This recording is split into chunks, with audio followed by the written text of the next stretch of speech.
What a weekend of football that we had. 6 games. The last game finished up last night. A lot of excitement, a lot of things that I did not expect to happen. But 5 out of 6 of my predictions, I'll take that. I'll definitely take that. Let's go over it. So, Saturday we had 2 games. First one was the Seahawks and the 49ers. It started off a little rough. Like, the 49ers is my Super Bowl pick at this moment. And they gave me a little scare. Not even gonna lie. The fact that Seattle was winning at halftime 17-16.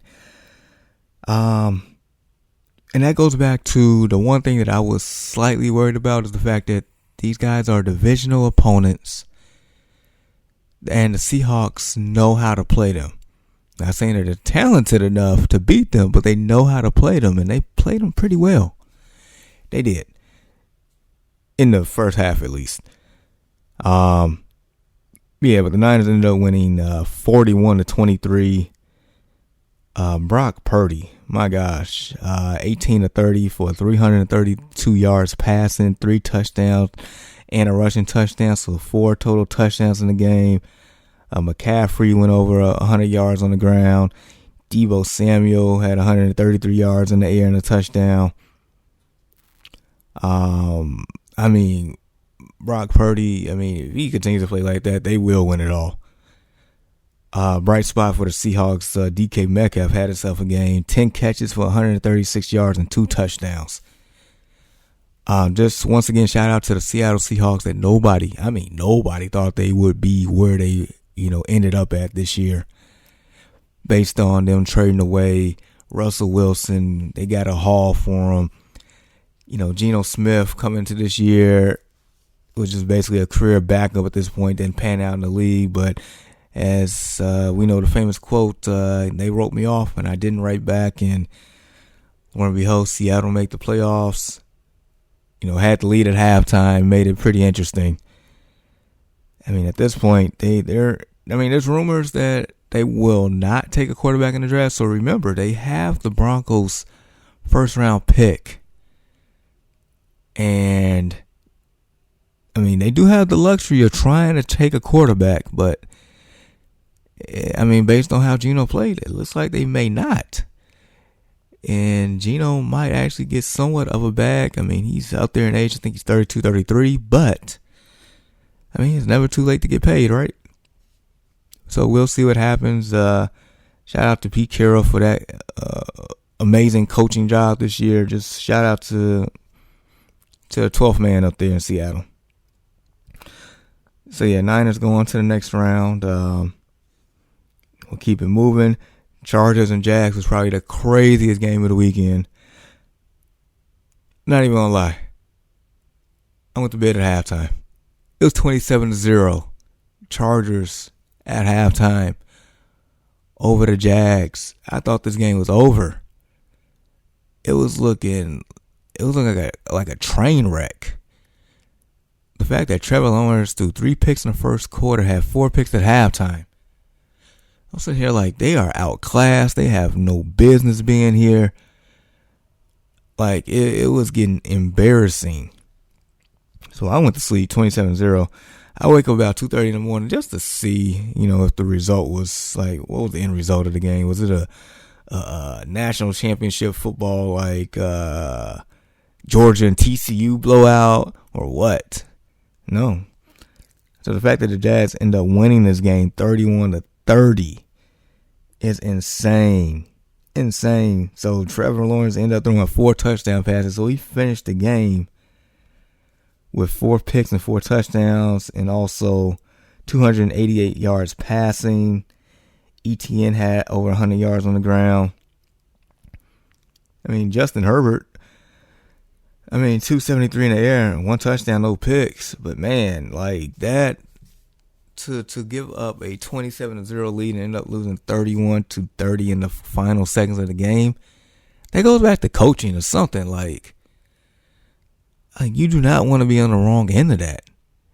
And unfortunately for Brandon Staley, that's what happened. Now, there is, a lot of speculation that if he loses his job, if he loses the game or how they lose the game, that he would probably lose his job. and Sean Payton would be the one to, to really try to get the job, but I don't think that's going to happen right now. Especially I'm hearing things like Justin Herbert is, backing Brandon Staley and wants him back next year. And so, if anything, it might be a couple of coordinator changes with that. Probably on the offensive side of the ball, but I don't think Brandon Staley's going to lose his job. I mean, if anything, he did get him to the playoffs.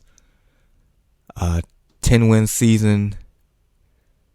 And, they got him there despite all the injuries that they sustained throughout the year. Remember, Keenan Allen missed several games. Mike Williams didn't even play.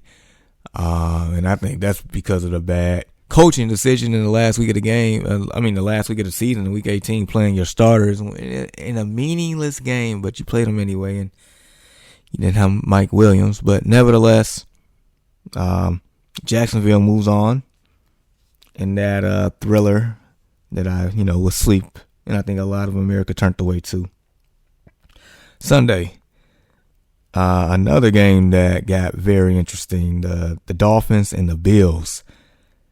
Somehow, some way, Miami made this a game. Miami had to lead a couple of times in this game with third-string quarterback Skylar Thompson, who, this offense was looking very anemic, it was, at some points, it was cringy to watch this offense, but yet, like I said, the team was able to score 31 points, gave Buffalo a run for their money. They ended up winning 34-31. Josh Allen did not do the Bills any favors. At one point in time, they was up 17-0.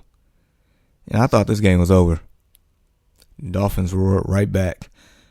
Josh Allen had 352 in the air, 3 touchdowns, but he also had 3 turnovers, including 2 picks and a fumble. That's what kept the Dolphins in the game. And that's the thing that's starting to scare me with the Bills.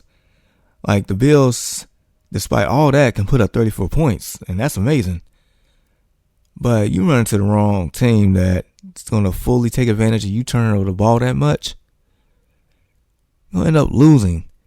The Bills are top 5 in takeaways this season, but they were number 1 in giving the football away. That's their Achilles heel. Cannot take care of the football. You're gonna run into the wrong opponent. It could be next round, but yeah, we'll see. But man, yeah, the Bills was like a 14-point favorite. Only went up by 3. I mean, that goes to show, a lot of people was thinking, had Teddy Bridgewater played, if he was healthy, had Tua played, that there was no concussion issues, how different this game would have been.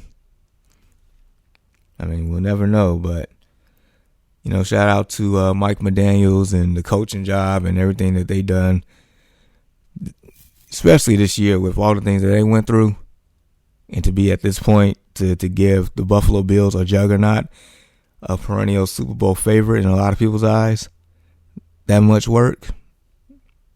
Yeah, they did well. Giants, Vikings. Thank you, New York Football Giants, for putting out the Minnesota Vikings. So no one in the NFC North is going to win the Super Bowl this year. I definitely went to sleep peacefully that night, knowing that the Vikings are the frauds that they are. End up losing 31-24. Daniel Jones, he is playing for that contract. He is looking pretty good out there. 301 yards passing, 2 touchdowns, no picks. He also has 78 yards on the ground. Saquon Barkley had 53 yards rushing and 2 touchdowns. I mean, Giants kept their poise. Giants continue to make plays. Giants extended drives. They looked good out there. The Vikings, outside of TJ Hawkinson, he had himself a day, though. 10 catches for 129 yards. But, man, they just, I don't know. The Vikings are the Vikings. I'm used to the Vikings falling short of expectations all the time. I am. And this season, I mean, they snuck away with a lot of wins. And that's why I felt that they were the worst 13-win team of all time. I mean, it could be a small bit of bias, but a lot of it is just from what I saw with the eye test. They just got away with a lot of games. A lot of them. But, I mean, including beating the Giants like a couple weeks ago on Christmas Eve. If I'm not mistaken, they won by a field goal that happened to be a 61-yarder. You think the Giants were going to, come back in this game and, not avenge themselves? Yeah, so yeah, Giants move on. So far, I did pick the Niners, the Jags, the Bills, the Giants, Bengals, Ravens. I picked the Bengals to win. They didn't disappoint, but that was a entertaining game too, including Sam Hubbard's 98-yard fumble return that basically solidified the Bengals win in that game. Because the Ravens, just like the first game, the Seahawks and the Niners, to where the Bengals should have won, which they did, but Ravens being a divisional opponent, even with their injuries, it can make things interesting, which they did. They definitely did, because despite everything, the Ravens still had a chance at the end and just fell short because they was in the red zone. Just couldn't get it done. Yeah, but nevertheless, Bengals win.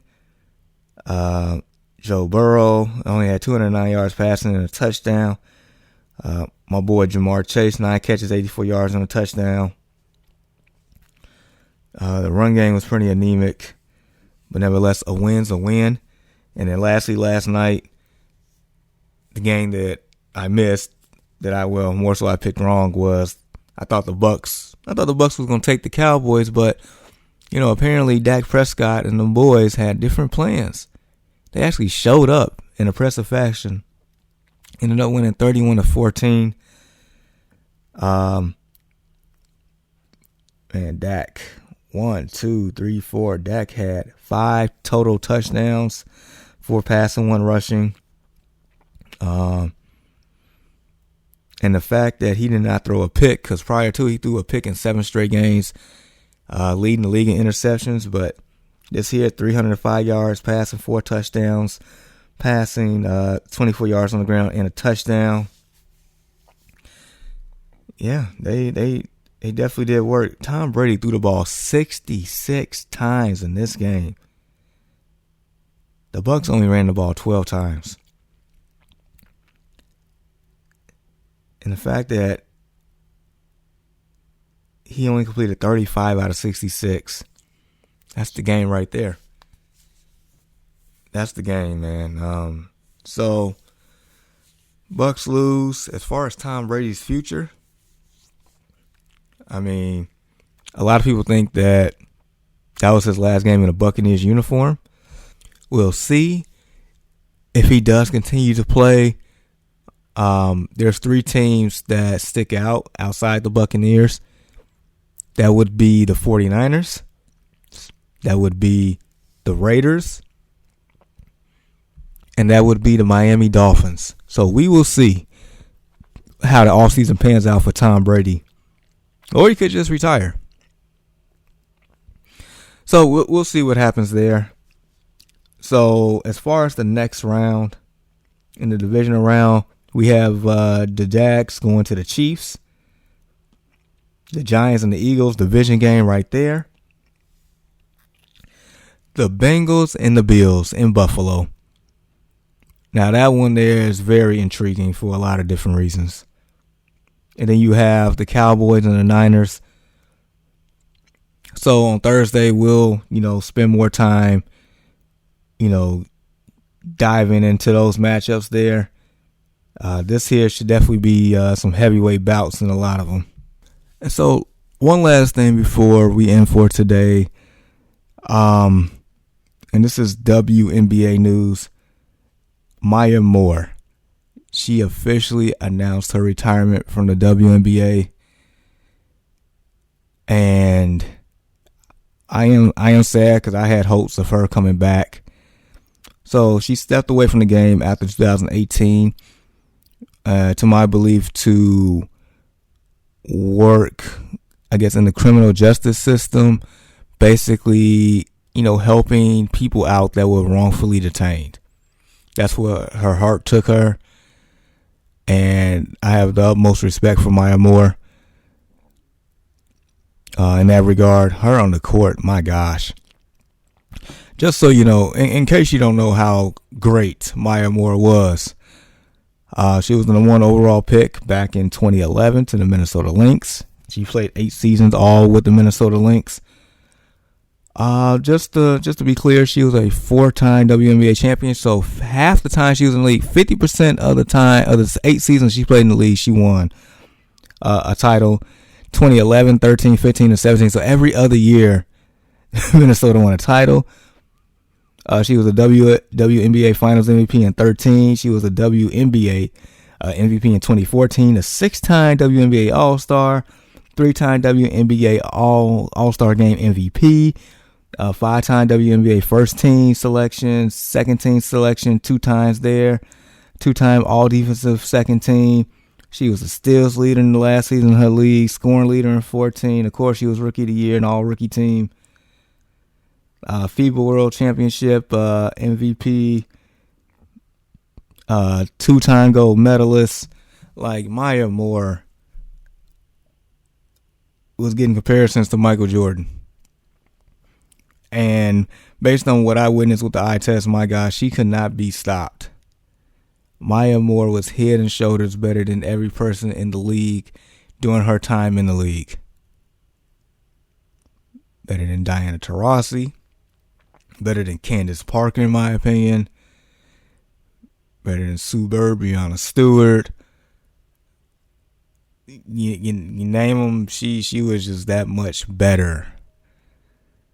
And the fact that she only played 8 years is just... we got to see 8 years of phenomenal basketball from her. Like, to the point where I remember it was conversation that a lot of people felt like that she could hold her own in the NBA. That's how good she was. She was a Jordan athlete, sponsored by Jordan. Maya Moore was the GOAT, in my opinion. She's only 33 years old, retired from the game. I'm sad, but proud and, just happy that I had a chance to watch her. Because I didn't really watch too much WNBA, but the times that I did, and she was playing, man, she was that good, y'all. She was. So yeah, salute to a phenomenal career by Maya Moore, first ballot Hall of Famer by far. Definitely give her flowers while she can in her peak. So yeah, she deserves all of that. So continue to rock with your boy right here on the No Offense Radio and the No Offense Network. Check me out on social media at JGoodWithSports, Facebook, Twitter, Instagram, TikTok. Thursday, we will get right into the divisional games for the NFL playoffs. We got 4 of them. We'll dive a lot deeper into those matchups there. And anything else that's very important in the sports world, we will touch on. So until then, you all stay warm, stay safe, continue to get to the money, and we'll check in Thursday. Until then, peace.